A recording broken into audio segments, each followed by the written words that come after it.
علیکم السلام ورحمة الله وبرکاته. نن الله مو وسات. خو داسې ده چې د ده د خبره حقیقت نه لري.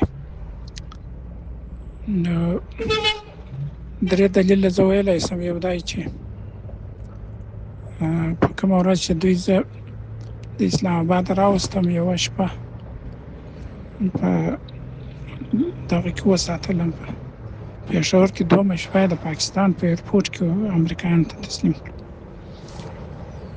نو زه د افغانستان حکومت ته نه یم تسلیم کړی، خبره یې دروغ ده.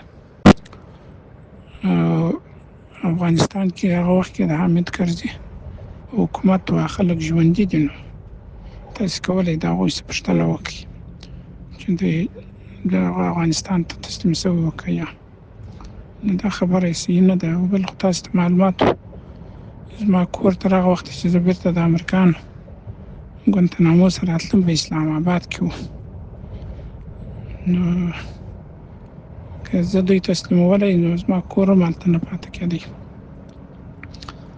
او درېیم دا چې ده په دا 20 کاله کې دا خبره نه کول. هغه وخت چې زه د زندانه راووتم نو ما دستي کتاب ولیکه او دا موضوع مې لیکلې وه. نو که دی رښتونی وای به هغه وخت کې رد کړی وای.